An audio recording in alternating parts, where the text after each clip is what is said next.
ఈ వీడియో చూసే ముందు పార్ట్ 1 చూసి అప్పుడు ఈ వీడియో చూడండి. మీకు ఈ కథ పూర్తిగా అర్థమవుతుంది. ఒకరోజు పొద్దున్నే స్నానానికి వెళుతూ వనిత చీర కోసం వార్డ్రోబ్ తలుపు తీసి అక్కడ కనిపించిన దాన్ని చూసి కెవ్వున కేక పెట్టింది. వనిత బట్టల పైన మంత్రించిన నిమ్మకాయలు, నల్లని తాడు, దాని చుట్టూ చుట్టబడి ఉన్న వెంట్రుకలు చూడగానే అందరూ షాక్ అయ్యారు. ఎవరికి ఏమీ అర్థం కాలేదు. కానీ వనిత ఇంకా భయపడుతుంది అని సైలెంట్గా ఉన్నారు. ఆ రోజు రాత్రి భోజనాలు అయ్యాక అందరూ పడుకున్నారు. రాత్రి 12 గంటల సమయంలో ఏదో శబ్దం వినిపించింది. వనిత ఉలిక్కిపడి లేచి భర్తను లేపింది. వాళ్ళ పెంపుడు కుక్క సైరన్ ఒకటే అరుస్తుంది. ఈ టైంలో సైరన్ ఎందుకు అరుస్తుంది ఏమిటి అని అందరూ బయటకు వచ్చి చూశారు. సైరన్ ఎందుకు అరుస్తున్నావు, ఏమైంది అన్న వాళ్ళ మాటలని విననట్టు కోపంగా పైకి చూస్తూ అరుస్తుంది.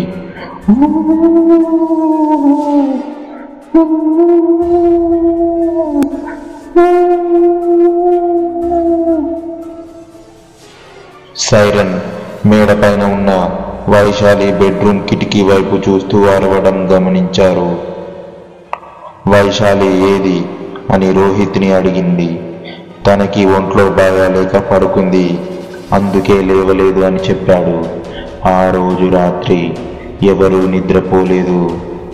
ఉదయాన్నే కాలింగ్ బెల్ మోగడంతో వనిత వెళ్ళి తలుపు తీసింది. ఎదురుగా పన మనిషి రంగి. ఏమిటే, మా ఊరు వెళుతున్నాను, 4 రోజుల్లో వస్తానని చెప్పి 15 రోజులైంది, ఇప్పుడా వచ్చేది అని అంది. 4 రోజుల్లో వచ్చేద్దామనుకున్నానమ్మగారు, కానీ మా అత్తకి ఒంట్లో బాగలేక మంచాన పడింది. మా మామని చూడడానికి ఎవరూ లేరు, అందుకే ఆవిడకి కొంచెం నయమయ్యాక బయలుదేరి వచ్చాను అని చెప్పింది. అబ్బాయి గారు పెళ్లి చేసుకున్నారని విన్నాను, కోడలు గారు ఏరి అమ్మాయి గారు అని అంది. వనిత విసుగ్గా మొహం పెట్టి లోపల ఉంది వెళ్ళు అని అన్నది. రంగి లోపలికి వెళ్ళి వైశాలిని అదోలా చూస్తూ ఉండిపోయింది. వైశాలి అలా చూస్తున్నావేమిటి అని అడిగింది. రంగి తడబడుతూ ఏమీ లేదమ్మగారు అని వెళ్ళిపోయింది. ఒకరోజు రాత్రి సమయం 7 గంటలు. వైశాలి బట్టలు ఆరేయడానికి మేడ మీదికి వెళ్ళింది. బట్టలు దులిపి ఆరేస్తుండగా బట్టలకు ఉన్న నీటి చుక్కలు పక్కన ఉన్న స్విచ్ బోర్డు మీద పడి మంటలు వచ్చాయి. అదే సమయంలో చల్లటి గాలి కోసం మేడ మీదికి వచ్చిన వనిత నిప్పురవ్వలు పొగల మధ్యలో బ్లాక్ శారీలో ఉన్న వైశాలిని చూసి భయపడి కిందకి కంగారుగా వెళ్ళిపోయింది. రంగి గార్డెన్ క్లీన్ చేస్తుండగా జామ చెట్టు మొదట్లో ఏదో మెరుస్తూ కనబడింది. దగ్గరగా వెళ్ళి చూసిన రంగి గట్టిగా కేకలు వేసింది. అక్కడ ఒక నల్ల చెక్క బొమ్మ, దానికి చుట్టబడి ఉన్న గోల్డ్ కలర్ తాడు, పక్కనే పసుపు కుంకుమతో ఉన్న కోసిన నిమ్మకాయలున్నాయి. అందరి నోట మాట రాక చూస్తూ ఉన్నారు. జరుగుతూ ఉన్న సంఘటనలతో వనితకు భయం, దిగులు పెరిగిపోయాయి. రోజు విజయ వచ్చి వనితకి ధైర్యం చెప్తూ ఉండేది. ఒకరోజు పని మనిషి రంగి వనితతో, అమ్మగారు, ఈ ఇంట్లో ఏదో దుష్టశక్తి ఉంది, అందుకే ఇలాంటివన్నీ జరుగుతూ ఉన్నాయి. పైగా మీ కోడలు ఈ ఇంట్లో అడుగు పెట్టినప్పటి నుండే జరుగుతున్నాయి. ఎప్పుడూ పచ్చగా ఉండే మన తోటలో చెట్లన్నీ ఎండిపోయాయి. కొంచెం ఆలోచించండి అమ్మగారు అని అంది. వనిత విజయ్తో చెప్పి బాధపడింది.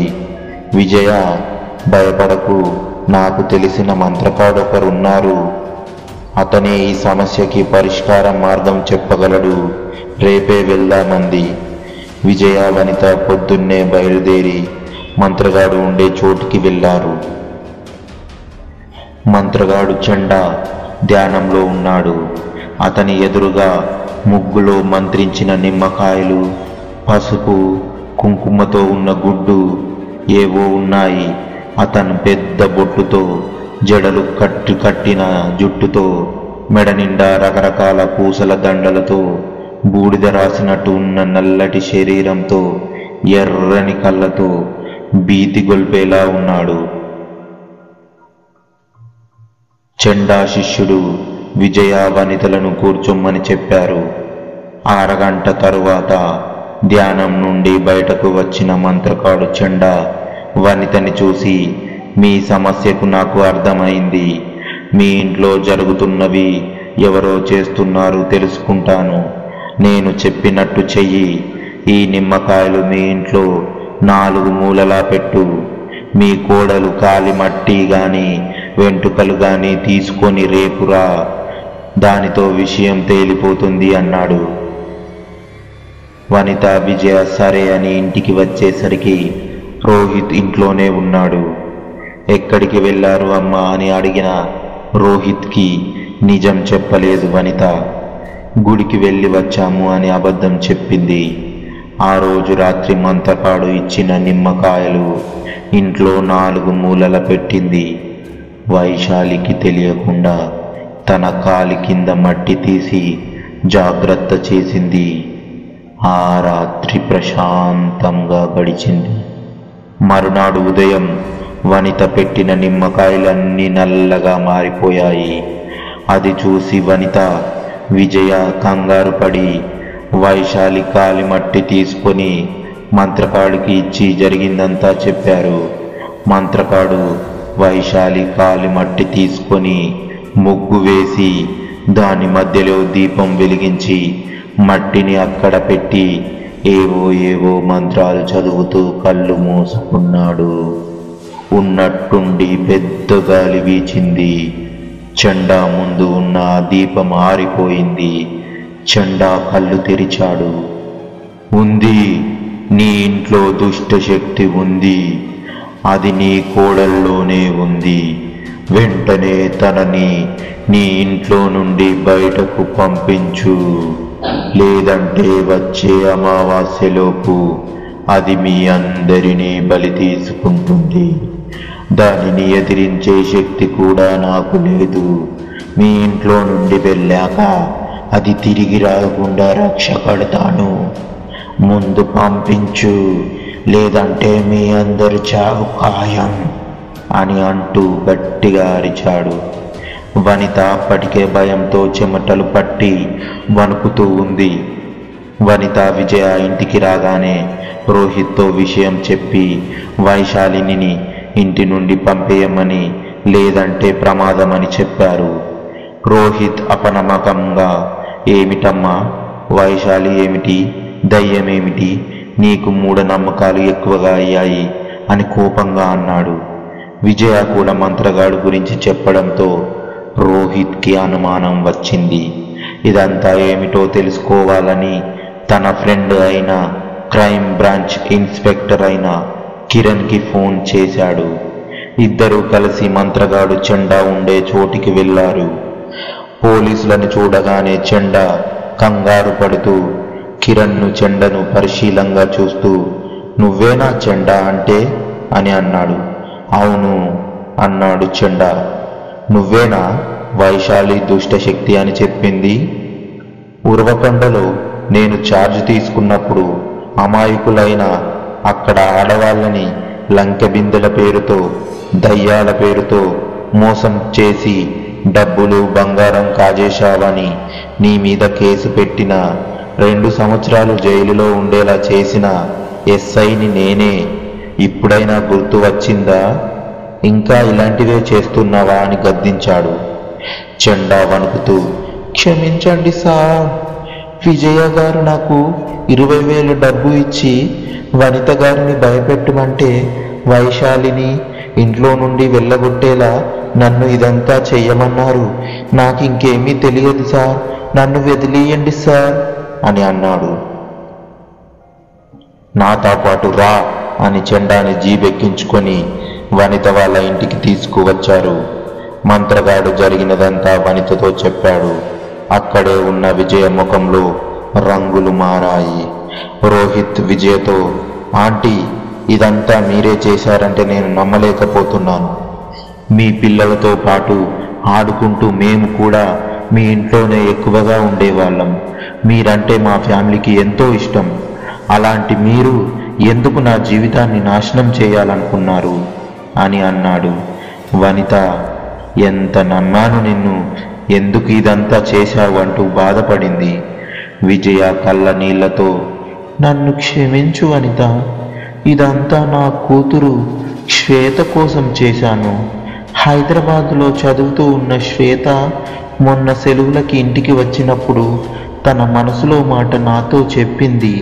చిన్నప్పటి నుండి రోహిత్ అంటే తనకు చాలా ఇష్టమని, రోహిత్ని ప్రాణంగా ప్రేమిస్తున్నానని, తన చదువు అయిపోగానే రోహిత్తో ఈ విషయం చెప్పాలని అనుకుంటున్నానని, నువ్వే ఎలాగైనా వనిత ఆంటీని ఒప్పించాలని, రోహిత్తో పెళ్లి కాకపోతే తను చనిపోతానని చెప్పింది.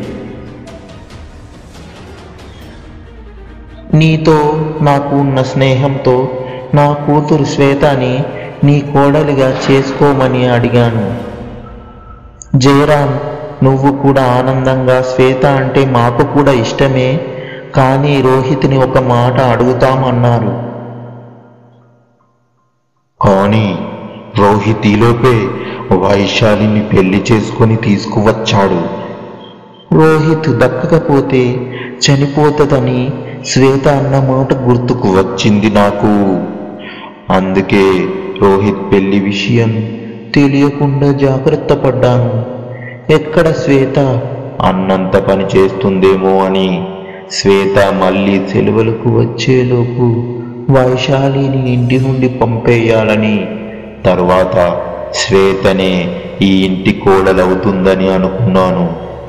అందుకే మూఢనమ్మకాల పిచ్చి ఉన్న వనితని భయపెట్టాలని పని మనిషి రంగితో గార్డెన్లో చెట్టు దగ్గర నిమ్మకాయలు, నల్లబొమ్మ, పసుపు, కుంకుమ అన్నీ అనుమానం వచ్చేలా పెట్టించాను. మీ ఇంటికి రోజు వస్తూ పోయే నేను ఒకరోజు వనిత గుడికి వెళ్ళడం చూసి మీ ఇంటికి వనిత కోసం వచ్చినట్టు వచ్చి వైశాలి కాఫీని తెమ్మని కిచెన్లోకి పంపి వనిత బెడ్రూమ్లో ఉన్న వార్డ్బోర్డ్లో నిమ్మకాయలు, నల్లతాడు, ఎండు మిరపకాయలు పెట్టాను. వనిత జరిగిన సంఘటనలతో భయపడుతూ ఉంటే ధైర్యం చెప్పినట్టు నటించేదాన్ని. మంత్రగాడు చెండాకి డబ్బులిచ్చి వైశాలి దుష్టశక్తి అని చెప్పించాను. నన్ను క్షమించు వనిత అని ఏడుస్తూ, వనిత, నీ కూతురు కోసం అమాయకురాలైన ఇంకో ఆడపిల్ల జీవితాన్ని నాశనం చేస్తావా? నీ మొహం చూడాలంటేనే అసహ్యంగా ఉంది. వనిత వైశాలి దగ్గరికి వెళ్ళి, నా కొడుకు నాకు చెప్పకుండా పెళ్లి చేసుకున్నాడనే బాధ తప్ప నీ మీద నాకు ఎలాంటి కోపం లేదు వైశాలి, నన్ను క్షమించమ్మా అని అంది. ఇన్ని రోజుల తర్వాత అత్తగారు తనతో మాట్లాడడంతో, తన మీద కోపం లేదని చెప్పడంతో వైశాలి ఆనందపడింది. ఇన్స్పెక్టర్ కిరణ్ చెండాని తీసుకొని పోలీస్ స్టేషన్కి వెళ్ళిపోయాడు. రోహిత్ అమ్మ వైశాలిని అర్థం చేసుకున్నందుకు సంతోషపడ్డాడు. ఈ వీడియో మీకు నచ్చినట్లయితే లైక్ చేసి మీకేమనిపించిందో కామెంట్ చేయండి. అలాగే మరిన్ని వీడియోల కోసం సబ్స్క్రైబ్ చేసుకొని బెల్ ఐకాన్ ఆన్ చేయండి. Thank you for watching our videos.